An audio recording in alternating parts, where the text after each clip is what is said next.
मेरी पत्नी 80 के दशक में एक चमत्कारी डॉक्टर है। अध्याय 1, वह माचा बन गई। डॉक्टर तांग, आप आ गए हैं। वहां से गुजर रही सभी नर्सों ने सिर हिलाकर उसका अभिवादन किया। हाँ, मैंने देखा है, तांग युक्सिन ने अपना चश्मा ठीक किया। पारदर्शी लेंस के नीचे उसकी आंखें काली और बेजान थीं। वह मुस्कुराई, उसकी आंखों के कोनों पर हल्की रेखाएं दिखाई देने लगीं। एक नर्स ने सावधानी से टिप्पणी की, लगता है डॉक्टर तांग की उम्र बहुत बढ़ गई है न? वास्तव में, एक अन्य नर्स ने अपनी आवाज धीमी रखी। हमारे बीच ये बात मत फैलाओ, लेकिन डॉक्टर टैंग ने तलाक ले लिया है। उसके पति का उसकी छोटी बहन के साथ संबंध था और डॉक्टर टैंग ने उसे ऐसा करते हुए पकड़ लिया था। उसे धोखा दिया गया है और अब वह एक मैचा की तरह है। सचमुच, डॉक्टर टैंग के लिए यह बहुत बुरा है। उन्होंने बहुत मेहनत की, उस आदमी को पढ़ाई के लिए विदेश भी भेजा और देखो क्या हुआ। ये आपके लिए पुरुष हैं जो हमेशा सुंदरता, कुछ नया करने के शौकीन होते हैं। कोई भी पुरुष डॉक्टर टैंग जैसी घरेलू महिला को पसंद नहीं करेगा जो पूरे दिन नन की तरह काम करती है। वह केवल 33 वर्ष की है, लेकिन 40 की उम्र की महिला की तरह दिखती है। दोनों डॉक्टर टैंग के बारे में कानाफूसी कर रहे थे, इस बात से अनजान कि जिस महिला के बारे में वे बात कर रहे थे वह उनसे कुछ ही दूर थी। उसके हाथ में पानी का गिलास था। उसने अपना हाथ कान पर रखा, अपने बालों को पीछे की ओर मोड़ा, जिससे उसकी त्वचा इतनी जवान नहीं दिख रही थी। मध्य आयु में तलाकशुदा, निःसंतान तांग युक्सिन के लिए जीवन निराशाजनक और दयनीय था। वह गिलास हाथ में लेकर पीछे मुड़ी। उसने कुछ ही कदम उठाए थे कि उसने देखा कि एक आदमी उसकी ओर आ रहा है, जो सहारे के लिए दीवार पर टिका हुआ है। वह लड़खड़ा गया, लगभग गिर गया, अपने छोटे छोटे बालों को हिलाया और एक और कदम बढ़ाने की कोशिश की, लेकिन उसका शरीर आगे की ओर झुका, गिरने ही वाला था। लेकिन उसे गिरने का दर्द महसूस नहीं हुआ। उसने आंखें खोली तो देखा कि एक महिला डॉक्टर उसे कंधे से सहारा दे रही है। मिस्टर गो, क्या आप ठीक हैं? वह बोलना चाहता था, लेकिन गले में सूखापन के कारण उसके होंठ कांपने लगे। फिर वह बेहोश हो गया। आखिरी याद डॉक्टर की आंखों में उसकी क्षीण आकृति का प्रतिबिंब थी। वह एक भूत की तरह लग रहा था, मुश्किल से जीवित। तांग युक्सिन ने अपना कंधा रगड़ा और उच्च पदस्थ अधिकारियों के लिए निर्धारित एकल कमरे की ओर मुड़ गई। वह इस कमरे के लिए जिम्मेदार नहीं थी, इसमें एक समर्पित डॉक्टर था। वह आदमी उनके सबसे खास मरीजों में से एक था। ये दुख की बात थी कि उच्च पद भी उसे बीमारी से नहीं बचा सका। उसने अपना हाथ अपनी बांह पर रख लिया, मानो किसी आत्मा ने उसे प्रेरित किया हो, फिर भी उसे यह नहीं पता था कि ऐसा क्यों हो रहा है। आदत के अनुसार, उसने अपने खुले बालों को कान के पीछे छिपा लिया। उसके हाथ में मिस्टर गू की फाइल थी। गू निंग, 38 वर्ष, अपनी पूर्व पत्नी झांग शियाओमी से तलाक ले चुके हैं। झांग शियाओमी, एक ऐसा नाम जिससे तांग युक्सिन परिचित थी। वे दोनों एक ही गांव में पले बड़े थे, लेकिन झांग शियाओमी एक गोल्डन फीनिक्स थी जिसने बहुत बड़ा मुकाम हासिल किया था। उसने अमीर घराने में शादी की, अपने उच्च पदस्थ पति से लाड़ प्यार पाया, जिसने बीमार पड़ने पर अपनी किडनी भी दान कर दी। लेकिन कुछ साल बाद मिस्टर गू बीमार पड़ गए और झांग शियाओमी ने उनसे तलाक ले लिया। तांग युक्सिन को यह नहीं पता था कि दुनिया में कौन कम सहानुभूति रखता है, पुरुष या महिला। अलमारी बंद करके उसने अपने कपड़े पहने और घर जाने के लिए तैयार हो गई। लेकिन घर शब्द उसके लिए एक क्रूर मजाक की तरह था। क्या वह जिस जगह पर वापस जा रही थी, उसे अब भी घर माना जा सकता है? अध्याय 2, कार दुर्घटना। वह घर के सामने वाले दरवाजे पर पहुंची, अपने बैग से चाबी निकाली, लेकिन कुछ देर कोशिश करने के बाद भी चाबी ताले में फिट नहीं हुई। एक खनक के साथ उसने चाबी को पास के कूड़ेदान में फेंक दिया और फिर वहीं खड़ी होकर इंतजार करने लगी। उसे नहीं पता था कि वह कितनी देर से खड़ी थी, उसके पैर इतने सुन्न हो गए थे। थोड़ी देर बाद ही उसे पीछे से पैरों की हल्की आवाज सुनाई दी। तुम यहाँ क्यों हो? एक मध्यम आयु वर्ग की महिला तांग युक्सिन को देखते ही उसके पास आए और उसकी बांह पकड़ ली। तुम्हें यहाँ किसने आने दिया? यह मेरा घर है, तांग युक्सिन ने अपने सामने बैठी मध्यम आयु वर्ग की महिला को घूरते हुए कहा। उसके लाल होठों पर हमेशा थोड़ा उपहास होता था। माँ, क्या मुझे अपने घर वापस आने पर आपको रिपोर्ट करना होगा? तुम और योनगान तलाकशुदा हैं, अधेड़ उम्र की महिला की आवाज तीखी थी। तुम्हारी बहन अब गर्भवती है, उसके लिए परेशानी खड़ी करना बंद करो। ओह, तांग युक्सिन ने अपनी उंगलियों से खेला। उनमें से एक पर अंगूठी का गहरा निशान था। उसने अपनी आधी जिंदगी उस अंगूठी में झोंक दी, लेकिन अब वह पहचान में नहीं आ रही है। मुझे झांग योंगान से तलाक लिए 1 महीने से भी कम समय हुआ है, और वह गर्भवती है। माँ, आपकी बेटी भी आपकी तरह ही तेज है।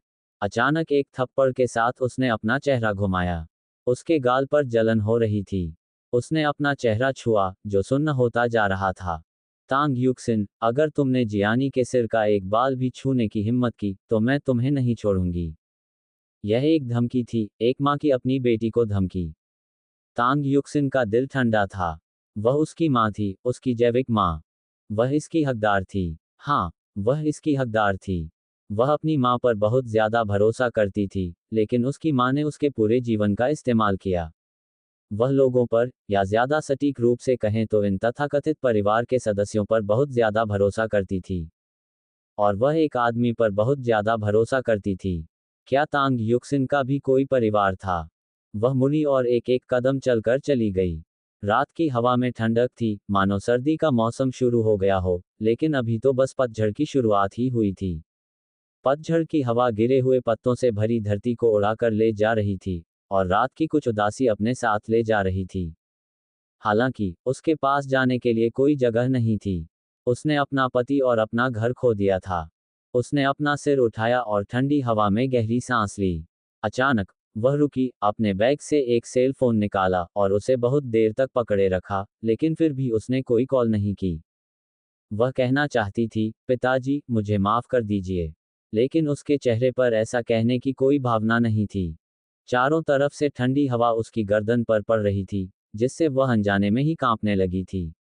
सामने से आ रही एक कार की हेडलाइट से उसकी झुकी हुई आंखें चुभ रही थीं। वह जल्दी से एक तरफ हट गई, लेकिन कार अपनी तेज रोशनी के साथ रॉकेट की तरह उसकी ओर तेजी से आ रही थी। इससे पहले कि वह कुछ समझ पाती, कार ने उसे टक्कर मार दी थी। वह जमीन पर लेट गई, उसका चेहरा ठंडी सतह को छू रहा था। फिर, उसने अपनी आंखें खोलीं, जो अथाह काले छेद की तरह लग रही थीं, और पहली बार, उसने स्ट्रीट लैंप के नीचे पतंगों को देखा। पतंगे बार बार प्रकाश की ओर झुंड बनाकर आ रहे थे। बिल्कुल उसकी तरह। मिस्टर गो, ये यहाँ है। अस्पताल के कमरे का दरवाजा खुला, डॉक्टर ने जल्दी से गुनिंग को अंदर आने दिया, और उस समय गुनिंग का चेहरा इतना पीला पड़ गया था कि वह रक्तहीन भूत जैसा लग रहा था। उसका एक हाथ दूसरे हाथ से जकड़ा हुआ था, जो स्पष्ट रूप से सूजा हुआ था। वह अंदर गया और देखा कि एक महिला अस्पताल के बिस्तर पर लेटी हुई है, उसका पूरा शरीर खून से लथपथ है। अध्याय 3, मेरी किडनी आपकी है। श्रीमान, श्रीमान गो। तांग युक्सिन ने अपनी आंखें खोलीं और लगभग चुपचाप बोली। हाथ फैलाते हुए, उसकी आंखें, जो रसातल की तरह काली थीं, दुनिया के प्रति अंधी लग रही थीं। उसे पता था कि वह मर रही है। एक डॉक्टर के रूप में, वह समझ गई थी कि उसकी खोपड़ी चकनाचूर हो चुकी थी और सर्जरी बेकार थी। उसने एक थका देने वाली जिंदगी जी थी और अब और नहीं जीना चाहती थी। अगर वह सर्जरी से बच भी जाती, तो वह आधी मरी हुई होती और उस आदमी पर बोझ बन जाती जो उससे सच्चा प्यार करता था। उसका हाथ पकड़ा गया। ये हाथ साफ, गर्म था, और वह इसके कठोर, बहुत सारे कठोर होने को महसूस कर सकती थी। उसने सोचा कि इस आदमी द्वारा पकड़ी गई कोई भी महिला बहुत भाग्यशाली होगी। और उसने यह महसूस किया। मिस्टर गू, ये जानते हुए कि उसका समय खत्म हो रहा है, उसे कुछ बातें कहनी थीं। जैसे ही गुनिंग बोलने वाला था, तांग युक्सिन ने अपनी आखिरी बची हुई ताकत का इस्तेमाल करते हुए उसकी उंगलियां दबा दीं। मुझे पता है, मैं जा रही हूं। मुझे बचाने की कोई जरूरत नहीं है। वह रोई नहीं। शायद बहुत से लोग मौत से डरते हैं, लेकिन उसे एक तरह की राहत महसूस हुई। 33 साल काफी थे। मिस्टर गो। कुछ देर तक कड़ी मेहनत करने के बाद, वह अंततः बोली, उसके मुंह के कोने से खून निकल रहा था, मानो उसका जीवन लुप्त हो रहा हो। मेरे जाने के बाद, उसने खांसते हुए कहा, उसके फेफड़ों में हवा कम हो रही थी, मेरी किडनी दे दो। दोनों। तुम्हें। मैंने जांच की है। हम एक जैसे हैं। उसकी पुतलियां फैलने लगी, लेकिन वह फिर भी जोर देती रही। अगर उसने अभी नहीं कहा, तो उसे शायद कभी दूसरा मौका नहीं मिलेगा। तुम्हें एक बेहतर महिला मिलेगी, जो जीवन भर तुम्हारा साथ देगी। मेरे खाते में पैसे हैं। और ड्राइवर को मुझे मुआवजा देना है। यही मेरे जीवन का मूल्य है। कृपया वह सारा पैसा मेरे पिता को दे दो और उनसे कहो, मुझे माफ कर दो। एक बार फिर अपनी आंखें खोली तो उसकी दृष्टि धुंधली हो गई, मुश्किल से कुछ भी देख पा रही थी। एकमात्र पहचान योग्य चीज गुनिंग की आंखों के कोने पर बना निशान था, जो हल्का सा दिखाई दे रहा था। मुझे याद है जब मैंने तुम्हें पहली बार देखा था, तुम्हारी आंखों के पास कोई निशान नहीं था, सिर्फ तुम्हारे हाथ पर एक जानवर ने काट लिया था। वह बोलती रही, हालांकि अब उसे कुछ भी दिखाई नहीं दे रहा था। उसकी पुतलियां फैलती जा रही थीं और उसकी आवाज की कमजोरी के साथ उसकी जीवन शक्ति गायब हो रही थी। उस समय तुम बस वहां पड़े थे, जैसे तुम मर चुके हो। मैंने तुम्हारे घाव पर पट्टी बांधने के लिए अपने एकमात्र रुमाल का इस्तेमाल किया और तुम्हें कई कहानियां सुनाई, जब तक कि वे तुम्हें ढूंढ नहीं लेते। अगली बार जब हम मिले तो तुम बीमार थे। मिस्टर गो, क्या आपको लगता है मैं स्वर्ग जाऊंगा? उसकी उंगलियां एक बार फिर कस गईं, एक बड़ा हाथ उसके माथे पर टिका हुआ था। ऐसा लग रहा था जैसे वह स्वर्गीय संगीत सुन सकती है, जो उसने अपने जीवन में कभी सुना था, सबसे सुंदर संगीत। उसे लगा कि वह स्वर्ग जा सकती है। यद्यपि वह अनाड़ी थी, यद्यपि वह मूर्ख थी, यद्यपि उसने एक दयनीय जीवन जिया था। अचानक एक बीप के साथ मॉनिटर पर उसका दिल धड़क उठा। 33 साल की उम्र में वह चल बसी, और उसे अंतिम विदाई देने वाला व्यक्ति गुनिंग था, एक ऐसा आदमी जिसके साथ उसका कोई रिश्ता नहीं था। उसकी मरते समय की इच्छा के अनुसार उसकी दोनों किडनियां निकाल दी गईं। दुर्भाग्य से दुर्घटना में एक किडनी क्षतिग्रस्त हो गई। दूसरी किडनी गुनिंग को दे दी गई। अध्याय 4, झगड़ा। गुनिंग ने उसके अंतिम संस्कार का आयोजन किया। उसका चेहरा भावहीन था क्योंकि वह कब्र के पत्थर पर लगी तस्वीर को देख रहा था। काले और सफेद चित्र में उसकी चिरस्थायी मुस्कान कैद थी, और बूढ़ा आदमी अपने सफेद बालों के साथ कब्र के पत्थर के पास बैठा था। अचानक आसमान में तेज हवा का झोंका आया, जिससे जमीन पर पड़े पत्ते हवा में नाचने लगे। प्रातःकाल के प्रकाश में, सूर्यास्त के समय, जीवन के भीतर, जीवन के बाहर आत्माएं तरसती हैं। सूर्यास्त के अवशेषों ने आधे आकाश को लाल रंग में रंग दिया, फिर धीरे धीरे लाल रंग में बदल गया। तांग युक्सिन को झगड़े की आवाज सुनकर जगाया गया। उसने आंखें खोलकर सिर के ऊपर छत को देखा, जहां प्लास्टर उखड़ गया था। यह एक लंबी, दूर की याद थी, इतनी दूर कि वह लगभग भूल ही गई थी कि यह कब हुआ था। घर की दीवारों को इस तरह से छीलते हुए उसने सिर्फ एक बार देखा था, वह था उसके पहले घर में, उसके पिता का घर। वह जाने के बाद वापस नहीं लौटी।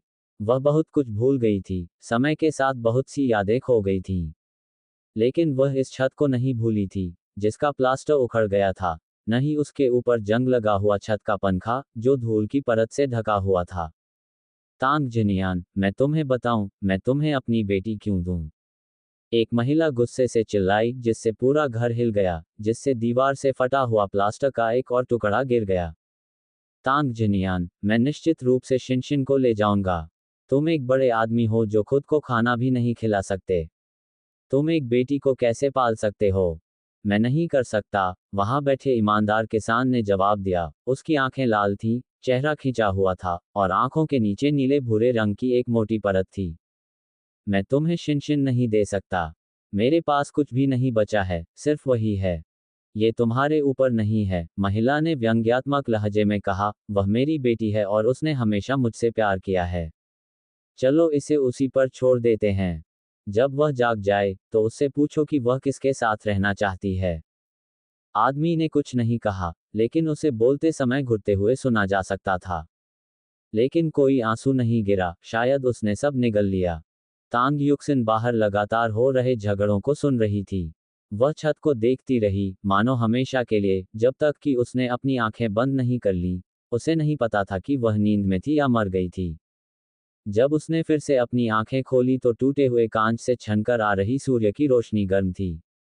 वह शरद ऋतु में मर गई, जो सर्दियों से भी अधिक ठंडी शरद ऋतु थी, जो सर्दियों से भी अधिक बर्फीली शरद ऋतु थी, और फिर भी अब ऐसा लग रहा था जैसे वसंत आ गया है।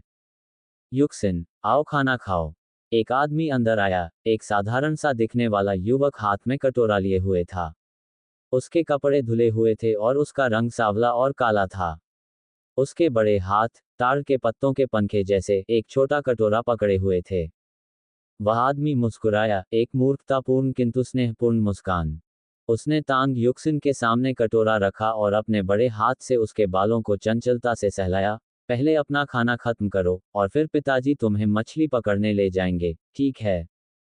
तांग युक्सिन ने उस आदमी को बहुत देर तक घूरा। उसने सहज रूप से हाथ बढ़ाया, लेकिन उसके हाथ दयनीय रूप से छोटे थे। वह काफी देर तक अपने हाथों को देखती रही, लेकिन हिली नहीं। क्या हुआ? तुम खाना नहीं चाहती? आदमी ने अपनी बेटी के सिर को फिर से सहलाते हुए पूछा। तुम बताओ, तुम क्या खाना चाहती हो? पिताजी तुम्हारे लिए इसे पका सकते हैं। ओह, क्या हमारे घर में अभी भी अंडे नहीं हैं? मेरी प्यारी युक्सिन, क्या तुम उबले हुए अंडे खाना चाहती हो?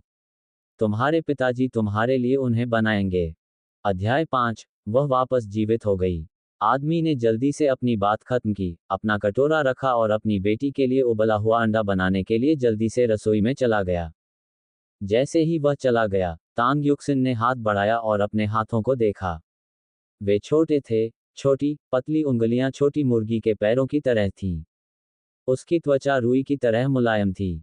अपनी उंगली को काटते हुए, वह सावधानी से बिस्तर से नीचे उतरी और एक दर्पण की तलाश में चली गई, जैसा कि उसे यादों के टुकड़ों से पता चला। वे जिस ग्रामीण घर में रहते थे, वह खुद का बनाया हुआ था। एकमात्र दर्पण अलमारी के ऊपर लगा हुआ एक बड़ा दर्पण था। वह दौड़कर दर्पण के पास गई, लेकिन अभी उसकी आधी ऊंचाई भी नहीं पहुंची थी। दर्पण में प्रतिबिंबित 3 वर्षीय बच्चा उसका था। बड़ी आंखें, छोटा चेहरा तथा सूखे पीले रंग के बाल। उसका हाथ उसके चेहरे को छूने के लिए बढ़ा और उसी समय आईने में दिख रहे बच्चे ने भी वैसा ही किया। फिर उसने अपना चेहरा आईने से सटा दिया। क्या वह वापस आ गई थी? क्या वह घर वापस आ गई थी? Shin Shin. घर के अंदर अपनी बेटी को न पाकर तांग जिन्यांग घबरा गया। बच्ची कहाँ चली गई? क्या वह खुद ही शौचालय में चली गई होगी? Shin Shin. कटोरा नीचे रखकर वह अपनी बेटी को खोजने की तैयारी कर रहा था, तभी उसने पलटकर देखा कि तांग युक्सिन आईने के सामने खड़ी है। उसके दोनों छोटे छोटे हाथ आईने से चिपके हुए थे, वह नंगे पैर खड़ी थी, उसके पैर जमीन पर बिल्कुल सटे हुए थे, न मोजे थे और न ही जूते। तुमने अपने जूते क्यों नहीं पहने हैं? तांग जिन्यान ने धीरे से उसे उठाया और कुर्सी पर बिठाया। फिर उसने अपने हाथ से उसके छोटे छोटे पैर पोंछे। उसके खुरदुरे चेहरे पर अपनी छोटी बच्ची के लिए प्यार की अटूट अभिव्यक्ति थी। तांग जिन्यान एक बड़ा, मजबूत आदमी था जिसका व्यवहार दयालु और ईमानदार था। जीवन में उसका सबसे बड़ा गौरव उसकी बेटी, तांग युक्सिन थी। उसे देखकर कि वह कितनी नाजुक और प्यारी थी, उसे यकीन था कि वह बड़ी होकर एक खूबसूरत युवती बनेगी। पिताजी तुम्हारे लिए अंडा लाएंगे, उसने चिढ़ाते हुए उसके गाल को छूते हुए रसोई में जाने के लिए खड़ा हुआ। उसे पता नहीं था कि जैसे ही वह मुड़ा, तांग युक्सिन की हमेशा खुश रहने वाली आंखें काली हो गईं, किसी भी रोशनी से रहित। अचानक उसकी आंखों से 2 बड़े आंसू निकल आए। उसने जल्दी से अपनी आस्तीन से अपना चेहरा साफ किया और अपने कोमल और कोमल पैर की उंगलियों को छूने के लिए नीचे पहुंची। 3 साल का बच्चा। हाँ, यही है 3 साल का बच्चा। कुछ समय बाद तांग जिन्यान वापस लौटा। वह 30 साल की उम्र से बहुत छोटा लग रहा था। उसकी पीठ सीधी थी, कमर पर झुर्रियां नहीं थीं, और उसके बाल काले थे। वह अपने परिवार का भरण पोषण करने के लिए खेतों में काम करता था। अपने माथे के पसीने से जीविका कमाना कोई बुरी बात नहीं है।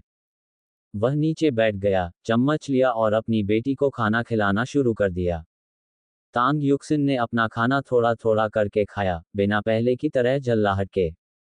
उसे याद आया कि बचपन में वह कितनी नखरेबाज थी। वह ये सब खाने से मना कर देती थी, फिर भी उसके पिता हमेशा उसे लाड़ प्यार करते थे, उसके लिए हर तरह का स्वादिष्ट खाना बनाते थे। फिर भी जब से उसके माता पिता का तलाक हुआ, वह अपनी माँ सांग झीलन के साथ रहने लगी, और उसे अपनी छोटी लेकिन ज्यादा बिगड़ल सौतेली बहन वेई जियानी की वजह से अपनी सारी बिगड़ी हुई आदतों को सुधारना पड़ा। हर अच्छी चीज, चाहे वह खाना हो या कपड़ा, हमेशा सबसे पहले वेई जियानी को ही मिलता था, और वह वेई जियानी के पुराने कपड़े पहनने लगी। अध्याय 6। युवावस्था में पिता। यदि वह वेई परिवार में जाने से पहले राजकुमारी थी, तो ये बेहतर ढंग से कहा जा सकता है कि वह वास्तव में राजकुमारी थी जब उसके पिता थे। उसके लिए इस दुनिया में बहुत से अविश्वसनीय लोग और चीजें हैं। यहाँ तक कि उसकी जैविक माँ ने भी उसके पूरे जीवन की योजना बनाई, जिससे उसे यह सोचने पर मजबूर होना पड़ा कि वह किस पर भरोसा कर सकती है या किस पर भरोसा कर सकती है। इसलिए, तलाक के बाद, वह अकेली रहती थी। उस समय, उसे एहसास हुआ कि दुनिया में जो उसे सबसे ज्यादा प्यार करता है, वह उसकी माँ नहीं, बल्कि उसका पिता है, जिसे वह हमेशा बदसूरत, गरीब, मूर्ख और अक्षम होने के कारण तिरस्कृत करती थी। पिता तो असली पिता होता है, लेकिन माँ किसी और की हो सकती है। मेरी छोटी शिनशिन आज बहुत अच्छा व्यवहार कर रही है। तांग जिनयान ने अपनी बेटी के छोटे से चेहरे पर धीरे से चुटकी काटी। उसकी खुरदरी उंगलियों में ईमानदारी का भाव था। तांग युक्सिन मुस्कुराए। उसकी झुर्रीदार आंखें अविश्वसनीय रूप से सुंदर लग रही थीं, क्योंकि उसने अपने आंसुओं को बलपूर्वक निगल लिया था जो गिरने की धमकी दे रहे थे। वह रोएगी नहीं। हाँ, वह रोएगी नहीं। अब जब उसने अपने पिता को देख लिया है, तो वह इस जन्म में अपने पिता के प्रति अपनी श्रद्धा को पूरा करेगी, जो वह अपने पिछले जन्म में पूरा नहीं कर पाई थी। उसने इस जन्म में जो गलतियां की हैं, वह इस जन्म में उनका प्रायश्चित करेगी। जिन लोगों के प्रति वह दोषी महसूस करती है, वह उनसे अपने आप को बदला चुकाएगी। तांग जिनयान प्रसन्न था। उसकी बेटी आज असाधारण रूप से आज्ञाकारी थी और अब वह खाने को लेकर बहुत ज्यादा चुस्त दुरुस्त नहीं थी। उसने अंडे का एक पूरा कटोरा खा लिया। पहले, वह बहुत सी चीजों को अस्वीकार करती थी। वह बहुत नरम या बहुत सख्त अंडे नहीं खाती थी। वह सोया सॉस के बिना नहीं खाती थी। वह कोई भी टूटी हुई चीज नहीं खाती थी। आज सावधानी से पकाए गए अंडे अभी भी थोड़े टूटे हुए थे, लेकिन शुक्र है, उसने शिकायत नहीं की और सभी खा लिए। तांग जिनयान ने अपनी बेटी के नन्हे पैरों को अपनी आस्तीन से साफ करने के बाद ही उसे जूते पहनाने में मदद की। हालांकि, तांग जिनयान के पास नाम के लिए बहुत कम पैसे थे और वह सुबह से शाम तक खेती बाड़ी के काम में लगा रहता था, जिससे उसे अपनी बेटी को आरामदायक जीवन देने की कोई उम्मीद नहीं थी। फिर भी उसने अपनी बेटी को पालने के लिए अपना सब कुछ दे दिया। अन्य बच्चे घर के बने कपड़े पहनते थे, कभी कभी पैच के साथ। यह इन कठिन समय में एक आम दृश्य था। हालांकि, तांग जिनयान ने अपनी बेटी को कभी पैच वाले कपड़े नहीं पहनने दिए। उसने शहर से उसके लिए कपड़े खरीदे, अपनी बेटी के लिए खुद के खाने का सामान बचाया। चाहे जीवन कितना भी कठिन क्यों ना हो, चाहे उसे भूखा क्यों न रहना पड़े, वह अपनी बेटी को कभी तकलीफ नहीं होने देगा। भले ही दूसरे लोग बेटियों की तुलना में बेटों को तरजीह देते हों, लेकिन अपनी छोटी युक्सिन के लिए उसका प्यार निर्विवाद था। यहाँ तक कि उसका नाम भी गांव के प्राथमिक विद्यालय के प्रधानाध्यापक ने रखा था। जब तांग जिनयान ने अपनी बेटी को गोद में उठाने के लिए हाथ बढ़ाया, तो तांग युक्सिन ने धीरे से उसका बड़ा हाथ झटक दिया। पिताजी, शिनिक्सिन खुद चल सकती है। कोई बात नहीं, वह एक वयस्क थी। अंदर से, वह 30 साल की आत्मा थी जिसके पास 3 दशकों का जीवन अनुभव था। वह संभवतः अपने पिता को उसे गोद में उठाने नहीं दे सकती थी, हालांकि वह अभी बहुत छोटी थी, वास्तव में बहुत छोटी। ठीक है, तांग जिनयान ने अपनी बेटी के सिर पर हाथ फेरते हुए कहा, क्या मेरी शिनशिन लंबी हो गई है? तांग युक्सिन ने अपने पिता का अनुसरण करना शुरू कर दिया, तांग जिनयान के पीछे छोटे छोटे कदम चलते हुए।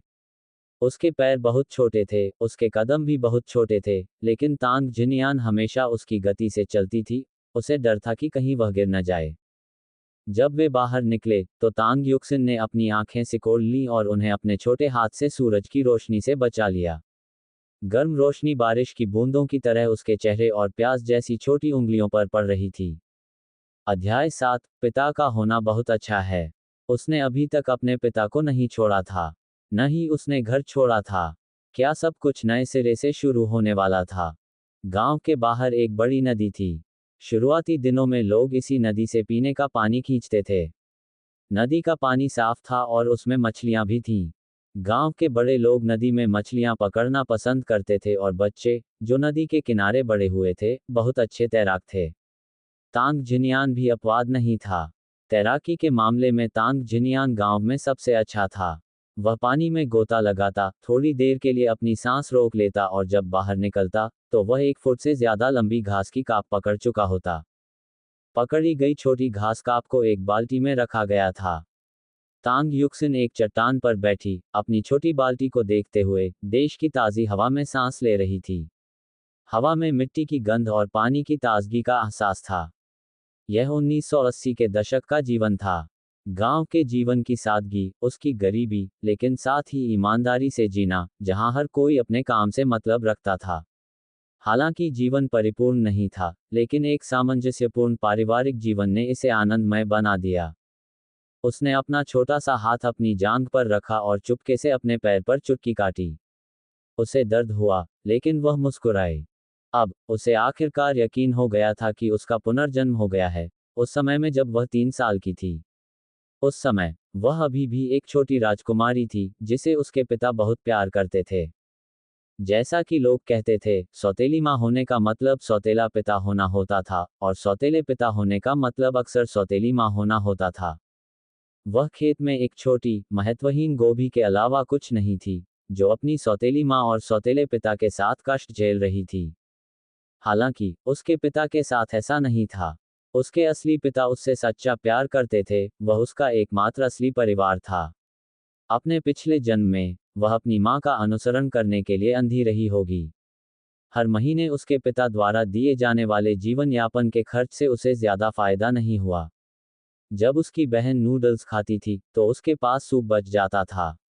जब उसकी बहन सूप पीती थी, तो उसे कटोरा चाटना पड़ता था। यहाँ तक कि उसका पति भी उसकी बहन का हो गया। यदि इस जीवन में वह इतनी मूर्ख है कि फिर से दूसरों के लिए नानी बनेगी, तो वह नदी में कूदकर अपनी जान दे देगी। इस समय एक बड़ा हाथ उसके सिर पर रखा गया। चलो घर चलते हैं। क्या पिताजी तुम्हारे लिए मछली का सूप बनाएंगे? ठीक है, तांग युक्सिन ने एक हर्षित मुस्कान के साथ उत्तर दिया। उसकी धनुषाकार आंखें चमक रही थीं। अपनी बेटी की खुशी देखकर तांग जिनियान का दिल पिघल गया। उसने एक हाथ से अपनी बेटी को उठाया और दूसरे हाथ से बाल्टी उठाकर घर की ओर चल पड़ा। तांग युक्सिन को थोड़ी शर्मिंदगी महसूस हुई। आखिरकार वह पहले से ही 30 साल से ज्यादा की थी। लेकिन उस समय उसके पिता वाकई जवान थे, सिर्फ 25 साल के। खेतों में लगातार काम करने की वजह से वह लंबे और मजबूत थे, शारीरिक रूप से मजबूत थे, लेकिन दिमागी शक्ति कम थी। ऐसा नहीं था कि वह मूर्ख थे, बल्कि वह बहुत ईमानदार थे। वह ऐसे आदमी थे जो सिर्फ देना जानते थे, अपनी पत्नी और बेटी के साथ अच्छा व्यवहार करते थे। उन्हें कभी एहसास नहीं होता था कि उनकी पत्नी हमेशा उनके खिलाफ साजिश रचती रहती है। एक सीधे सादे देशवासी, यहाँ तक कि उनकी बेटी भी इसमें शामिल थी। तांग जिनियान ने तांग युक्सिन को एक छोटे से स्टूल पर बैठाया जहां से वह उस पर नजर रख सकता था। समय समय पर वह ये देखने के लिए नजर डालता कि वह क्या कर रही है, क्या वह ठीक से व्यवहार कर रही है और क्या वह स्थिर रह सकती है, जबकि उसके हाथ हमेशा काम करना बंद नहीं करते थे। उसने कुशलता से मछलियों को मारा और साफ किया। गांव में कौन सा आदमी बैठने के लिए जगह नहीं ढूंढता, अपने पैर में इस पर नहीं रखता, और अपनी पत्नी के खाने के लिए इंतजार नहीं करता? वे अपना कटोरा छोड़कर हाथ जोड़कर इधर उधर टहलते रहते। एक बार उनकी पीठ के पीछे। अध्याय 8, यह अंकल 2 है। तांग जिनियान के विपरीत, जो शायद गरीबी में पले बड़े थे और कम उम्र में ही अपने माता पिता को खो चुके थे, अपने छोटे भाई की देखभाल की जिम्मेदारी उठाना उनके लिए मुश्किल था। लेकिन जब आखिरकार उन्होंने एक खूबसूरत महिला से शादी की, जिसका परिचय उन्हें एक परिचित के जरिए हुआ, तो वे शब्दों से परे आभारी थे। उन्हें लगा कि यह शायद उनके पिछले जन्मों के अच्छे कर्मों का आशीर्वाद था। वह उससे बहुत प्यार करते थे, कभी नहीं चाहते थे कि वह एक उंगली भी उठाए। और जब उनकी एक बेटी हुई, तो उन्होंने भी उससे बहुत प्यार किया। भले ही उनका कोई बेटा नहीं था, लेकिन वे अपने जीवन में इन दो खास महिलाओं को संजोते और प्यार करते थे। हालांकि ये सोचना कि उसकी पत्नी तलाक लेना चाहती है और अपनी बेटी के साथ घर छोड़ने की योजना बना रही है, उसके दिल पर वार करने जैसा था। चुभने वाला दर्द, उसकी आंखों में अनायास ही आंसू बहने लगे। इन विचारों में खोए हुए वह मुश्किल से अपना हाथ काटने से बच पाया। जल्दी से अनावश्यक भावनाओं को दूर करते हुए उसने अपनी बेटी के लिए सूप बनाने पर ध्यान केंद्रित किया। चाहे कुछ भी हो, वह कभी भी शिनशिन को अपने से दूर नहीं जाने देगा। उसकी पत्नी को भविष्य में दोबारा शादी करनी होगी और उसके और भी बच्चे हो सकते हैं, और उसे डर था कि उसकी शिनशिन को मुश्किलों का सामना करना पड़ सकता है। जहां तक खुद का सवाल है, उसकी दोबारा शादी करने की कोई योजना नहीं थी। वह अपनी बेटी की परवरिश में अपना पूरा जीवन लगा देगा। उम्मीद है कि वह विश्वविद्यालय में शिक्षा प्राप्त करने में सक्षम होगी। ऐसा करके वह तांग परिवार के पूर्वजों के साथ सही व्यवहार करेगा। अब वह अपनी पत्नी को रखना नहीं चाहता था, क्योंकि वह जानता था कि वह उसे अपने पास नहीं रख सकता। वह एक ग्रामीण क्षेत्र का आदमी था जिसके पास कोई विशेष कौशल नहीं था, जबकि सांग जिलान के पास एक नौकरी थी, एक सरकारी नौकरी। वह जानता था, वह उसके लिए पर्याप्त नहीं था और वह उसमें दिलचस्पी नहीं रखती थी। इसलिए, तलाक अपरिहार्य था। लेकिन, वह सांग झीलन को अपनी बेटी नहीं देगा। वह जो ठीक से खाना भी नहीं बना सकती, वह उसकी बेटी का पालन पोषण कैसे करेगी? उसने मछली को बर्तन में डाल दिया और सूप के पकने का इंतजार करने लगा। वह चला गया और जमीन पर झुक गया, हल्के से अपनी बेटी के गाल को छूते हुए। आज, तांग युक्सिन कुछ अलग सी लग रही थी, वह उतनी बातूनी नहीं थी जितनी वह आमतौर पर हुआ करती थी। शिन शिन, तुम्हारे दिमाग में क्या है? तांग युक्सिन ने अपना सिर हिलाया, फिर तांग जिनियान को मुस्कुराहट दी। अपनी बेटी के मनमोहक भाव को देखकर, तांग जिनियान ने उसे गले लगाया, उसका हाथ पकड़ा और उसे बाहर मेज पर बैठा दिया। बस थोड़ी देर और मछली का सूप तैयार हो जाएगा। शिनशिन जल्द ही इसका आनंद ले पाएगी। हम तांग युक्सिन ने जोर से सिर हिलाया, जिससे यह आभास हुआ कि वह प्रत्येक बीतते दिन के साथ परिपक्व हो रही थी, अधिक आज्ञाकारी और बेहतर व्यवहार वाली बन रही थी। कुछ ही देर में, तांग जिनियान मछली के सूप का कटोरा लेकर आया। लेकिन जब उसने तांग युक्सिन को खिलाने की कोशिश की, तो उसने अपना सिर हिला दिया। अपने छोटे से हाथ में चम्मच लेकर, उसने सूप पीना शुरू कर दिया। 30 साल से चॉपस्टिक का इस्तेमाल करने वाली महिला के रूप में, उसे चम्मच को संभालना मुश्किल लगा और सावधानी बरतने के बावजूद थोड़ा सूप गिर गया। फिर भी, तांग जिनियान ने अपनी बेटी की प्रशंसा की, जिससे वह शर्मा गई। जब तांग युक्सिन अपने मछली के सूप के कटोरे के साथ संघर्ष कर रही थी, तो अचानक बाहर से जल्दबाजी में कदमों की आवाज आई, जिससे अराजकता बढ़ती गई। बड़े भाई, दूर से आवाज आई। तांग युक्सिन ने अपना सिर उठाया और देखा कि दरवाजे पर 20 साल का एक युवक खड़ा था। वह तांग जिनियान जैसा ही दिख रहा था, लेकिन ज्यादा सभ्य था, एक विद्वान की तरह। क्या ये उसके दूसरे चाचा? हाँ, उसके दूसरे चाचा, जिन्हें वह बहुत पहले ही भूल चुकी थी। वे बचपन में ही मर गए थे, जब वह लगभग 3 साल की थी। गांव के सेप्टिक टैंक की खुदाई करते समय मिट्टी ढहने से वे दुर्घटना में मारे गए थे। उनकी मृत्यु तत्काल हुई थी। उन दिनों चिकित्सा सुविधाएं अपर्याप्त थीं। पोस्टमार्टम की कोई संभावना नहीं थी। इसलिए, उन्हें जल्दबाजी में दफना दिया गया। बाद में, जब गांव वालों ने कब्र को दूसरी जगह लगाया, तो उन्हें पता चला कि उनकी मृत्यु एक टूटी हुई जांघ और कई टूटी पसलियों के कारण हुई थी, जो शायद उनके अंदरूनी हिस्से में घुस गई थीं। अध्याय 9, अभी भी निकलना बाकी है। उसके पिछले जन्म के दयनीय चाचा निसंतान थे, इसलिए वह हर किंगमिंग त्योहार पर उनके लिए कागजी पैसे जलाती थी। लेकिन वर्षों से, वह बहुत छोटी थी, और मुश्किल से याद कर पाती थी कि उसके चाचा कैसे दिखते थे। उसने बस यही सुना था कि उसके चाचा कितने योग्य थे, वह पढ़ने में अच्छे थे, सुंदर और कुशल थे। अफसोस की बात है कि किस्मत ने उनका साथ नहीं दिया, इसलिए वह कॉलेज नहीं जा पाए। लेकिन अगर वह अभी भी जीवित होते, तो कम से कम उनका स्वभाव तांग जिनियान से अलग होता। तांग जिनियान बहुत अच्छे स्वभाव का था, उसका स्वभाव कभी भी गुस्सा नहीं करता था, वह अपनी सभी शिकायतों को सहन करता था। तांग जिजुन के विपरीत, जिसने अपने ईमानदार बड़े भाई का बचाव किया, भले ही वह शिक्षित था, लेकिन वह तर्क करने की जहमत नहीं उठाता था। वह सीधे अपनी मुट्ठियों का इस्तेमाल करने लगता था। इसके अलावा, उसने कुछ दिनों तक एक गुरु से मार्शल आर्ट सीखा था, जिससे उसकी चपलता में उल्लेखनीय सुधार हुआ। उसने गांव में अपना नाम बना लिया। हालांकि वह दिखने में बहुत ही सुंदर था, लेकिन असल में वह एक मार्शल आर्टिस्ट था। ऐसे ही एक काबिल आदमी का असामयिक और दुखद अंत हुआ। उसकी मौत के बाद, कोई भी तांग जिनियान के लिए खड़ा नहीं हुआ। गांव वालों ने कहा कि अगर तांग जिजुन जिंदा होता, तो तांग जिनियान को ऐसी जिंदगी नहीं जीनी पड़ती। उसने अपनी सारी मेहनत से कमाई हुई रकम किसी और की बेटी को पालने के लिए अपनी पूर्व पत्नी को नहीं दी होती। वहीं, उसकी अपनी बेटी के पास मुश्किल से खाने पीने और कपड़े होते थे। तांग युक्सिन अभी भी अचंभित थी जब अचानक किसी ने उसे उठा लिया। पीछे मुड़ते हुए, उसने मुस्कुराती हुई आंखों की एक जोड़ी देखी, जो एक बुद्धिमान लेकिन मजबूत आदमी की थी। क्या हमारे छोटे शिनशिन को चाचा की याद आती है? चाचा को आपकी बहुत याद आती है? ये देखो, उसने एक हाथ से तांग युक्सिन को पकड़ लिया और दूसरे हाथ से अपनी जेब में हाथ डालकर उसे मुट्ठी भर मूंगफली की कैंडीज दी और उसकी जेब में डाल दी। शिनिक्सन, याद रखना ये कैंडीज किसी को नहीं देनी है, माँ को भी नहीं, ठीक है? ठीक है। तांग युक्सिन ने सिर हिलाया और जेब में हाथ डाला। शिनिक्सन उन्हें माँ को नहीं, बल्कि पिताजी को देगी। ये सुनकर तांग जिनियान की आंखों में आंसू भर आए।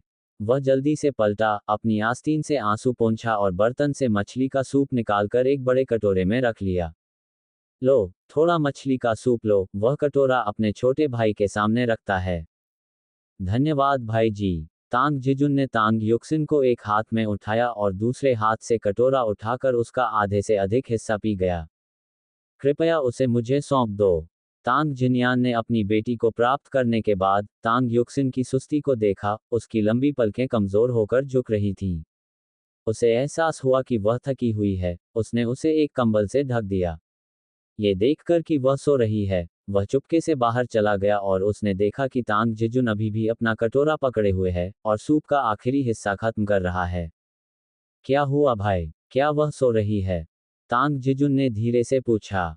हाँ, वह सो रही है, तांग जिनयान ने जवाब दिया और कटोरा लेकर जो थोड़ा बहुत बचा था, उससे खुद को मदद करने लगा। उसने केतली से आधा उबला पानी कटोरे में भर लिया और पीना शुरू कर दिया।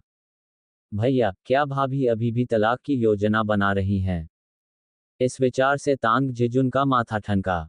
एक बिल्कुल अच्छा परिवार और अब तलाक की बात कर रहा है। उनका बच्चा पहले से ही बहुत बड़ा है। सांग झीलन ने शुरू में स्वेच्छा से अपने भाई से शादी की। उसे हमेशा लगता था कि सांग झीलन उसके सहज भाई के लिए उपयुक्त नहीं है, लेकिन बाद वाला उस पर मोहित हो गया था, इसलिए वह कुछ नहीं कर सकता था। दोनों भाइयों ने उसे घर लाने के लिए अपना लगभग सब कुछ बेच दिया। शादी के बाद उसने ये सब करने से मना कर दिया। ग्रामीण शौचालयों के गंदे होने, उसके भाई के गंदे होने की शिकायत की। वह घरेलू जीवन के लिए बिल्कुल भी उपयुक्त महिला नहीं थी। अब वह तलाक के लिए उकसा रही थी, जो उनके गांव में एक अभूतपूर्व घटना थी। अध्याय 10, दो लोगों के बीच बातचीत।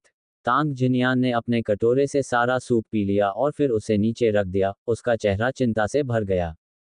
अगर वह जाना चाहती है तो उसे जाने दो, मुझे पता है, वह मुझे नीची निगाहों से देखती है, सोचती है कि मैं अक्षम हूँ, मैं उसे अब और नहीं रोकूंगा। उसे जो करना है करने दो, लेकिन मैं उसे शिनशिन नहीं दूंगा। शिनशिन मेरी बेटी है, भले ही मुझे जीवन भर भूखा रहना पड़े, मैं अपनी बेटी को तकलीफ नहीं होने दूंगा।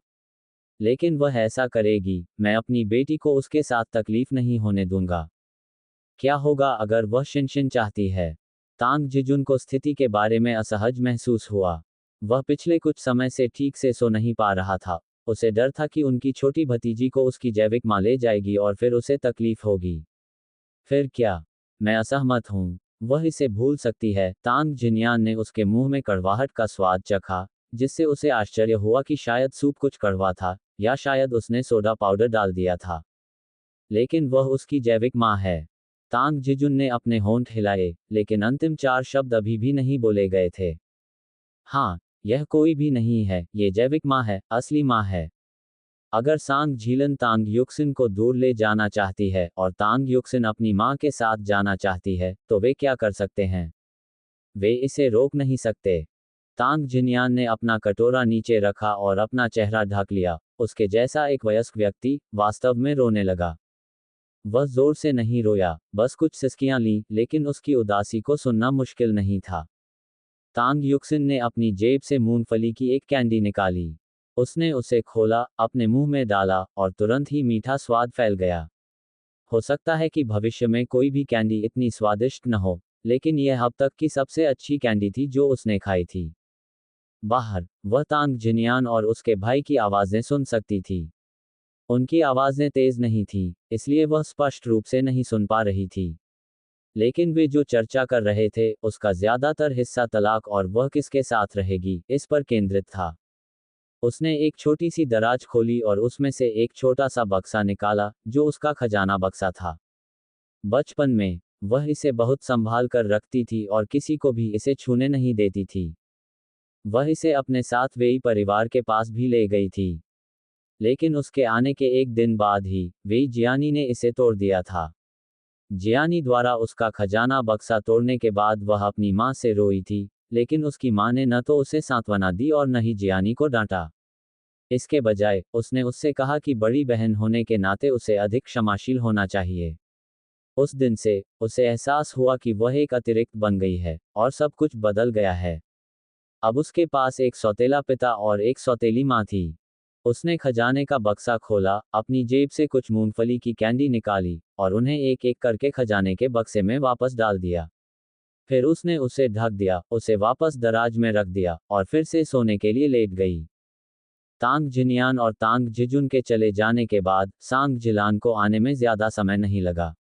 वे जानते थे कि सांग जिलान वापस आएगी, अन्यथा तांग जिनियान अपनी बेटी को अकेला छोड़ने के लिए इस समय का चयन नहीं करता। तांग जिनियान के लिए इस दुनिया में उसकी बेटी से ज्यादा महत्वपूर्ण कुछ नहीं था और यह सच था।